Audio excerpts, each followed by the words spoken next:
last night, and in his first postseason, Deni Avdija really looked like a star for Portland, scoring 41 points and helping them bounce back from a double-digit deficit in the fourth quarter. The Trailblazers won by 4 and find themselves back in the playoffs for the first time in 5 years. They clinched the 7th seed, and they will need Avdija to have a similar performance if they want to continue to advance. The 41 points that he dropped was the third most points in a play-in game, trailing Jason Tatum in 2021 and Kobe White, as we just brought up, in 2024 with the Bulls.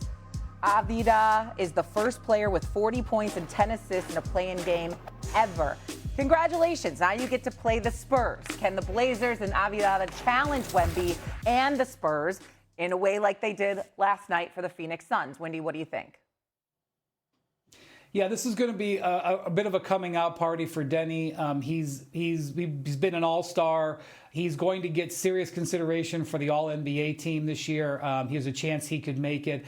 You know, he's played on bad teams his whole career. First in Washington and then in Portland, and he's really become a star. And the way he plays was totally on display in this game. He is an absolute raging bull. He puts his shoulder down, initiates contact every single time, beats you up, and generates shots for himself and his teammates. He also had, I think, 13 assists in this game in addition to the points. He was 15 of 22. Talk about efficient. And, you know, when they needed 2 baskets at the end of the game, I mean, this was a 17-5 run to finish the game by Portland. This is a team that, 10 days ago was, not even in, they were in the 9-10 game.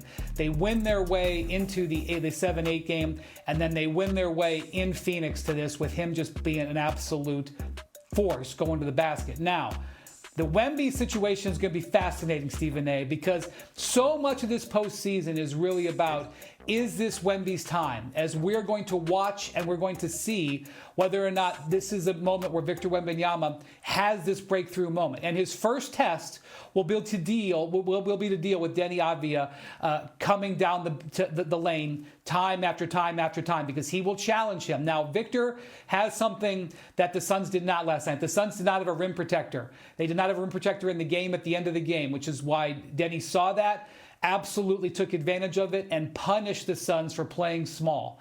And obviously, the Spurs will not be playing small. They will be playing very big. So, look, Victor has many battles to try to cross Shea in this postseason. We're excited about a number of them. First up is Deni, and even though they won't guard each other, straight up, I promise you, they will be meeting each other at the rim many times over the next 2 weeks. Definitely. Stephen A., go ahead. Here, I mean, thank God, it's amazing what happens when you get out of Washington, isn't it, Wendy? You get out of the nation's capital, and all of a sudden you flourish. I mean, who would have thunk it? I mean, that's what happened. Okay, so he's in Portland right now. He's doing his thing. Let's remember Scoot Henderson. Let's remember Shaedon Sharpe giving you 20 points tonight. Let's remember Donovan Clingan. Remember, this guy third in the NBA, 11.6 rebounds per game, 7th overall pick in 2024. Let's remember that they've got an experience with Drew Holiday and Jeremy Grant. These brothers, I mean, Portland's tough. They're not scared. They don't mind physicality. In fact, they invite it. And so to me, what I'm thinking about, and also, Wendy, I'm surprised you didn't mention this. The Spurs won 2 or 3 against them this year. Wemby didn't play in any of those games. They haven't played them. And so I'm looking at it from that standpoint. All right. You're educating me.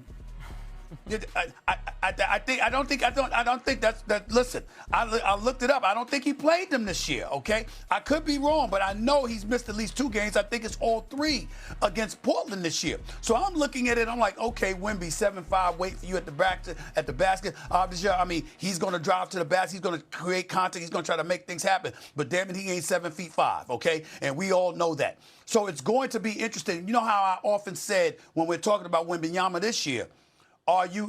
Once the playoffs begin, let's remind everybody, it slows a bit. There's more half-court offense, all right, more half-court defense, not to mention the fact that physicality sometimes is allowed. Maybe not consistently, but best believe, far more often than not, the referees are going to let you play. If they're going to let you play, and Portland is able to incorporate some level of physicality against Wembanyama, who the hell knows what's going to happen? That's what I'm saying, because the one thing that we still have to question about Wemby is that he is still relatively thin. We know this. So when they're getting physical with you, are you going to be able to withstand all of that, particularly if the referees allow it? Now, they may not, because he's a superstar in this league and you want to protect the asset. We understand that. So it's not going to be consistent. But there are going to be games where they're going to let you play and they're not going to call it as tightly as they would some other games. How is Wemby going to respond to that challenge? I have no questions about the De'Aaron Fox, the Stephon Castles of the world, and others. They'll do what they do. But as it pertains to Wemby, it's going to be real interesting to see what's going to transpire, because the Portland Trailblazers are built in a fashion where they don't mind being in attack mode. They don't mind coming at you. They don't mind challenging you with their physicality, because they believe that they have the physicality to match up against anybody in the NBA. That's something they stand on. That's going to make this San Antonio Spurs series interesting, seeing how Wemby is able to deal with that. San Antonio still gets the edge, but I'm impressed with what I've seen from Portland. Bunch of young thoroughbreds that don't mind getting after it and don't mind getting in your face, banging with you, and showing you they are not about to be punked. They're coming.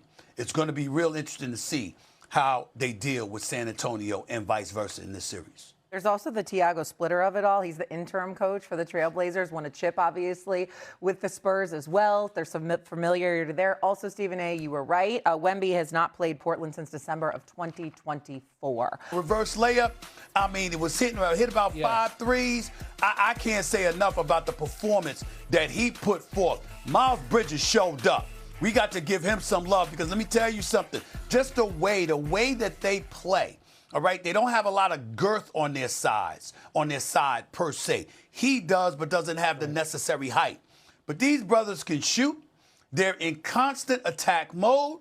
They push the ball up the court all night long. And Charlotte is a very, very interesting team to watch, because they can beat themselves, but they can also beat you. If you're not ready and you're not making shots, Charlotte would take you up out of here. They got that kind of talent. I like what I saw from them last night. Yeah, they could have lost to Miami, and give Miami credit. Tyler Hero, he went to the line, needed 3 free throws. I knew he wasn't going to miss any of them. The brother's 91% from the free throw line, I think, throughout the season. I mean, the brother, he's going to make some free throws now. And Davion Mitchell, love this kid. Bright futures, improved his three-point shot. Miami's got some pieces, okay?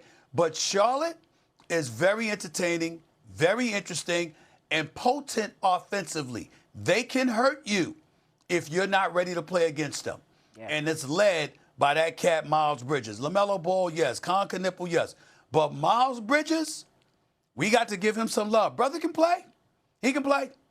The Kobe White of it all had me in my tears last night as a Bulls fan. I can't believe we traded him, but when he can shoot it lights out like that. Brutal situation for the Bulls. Oh my God.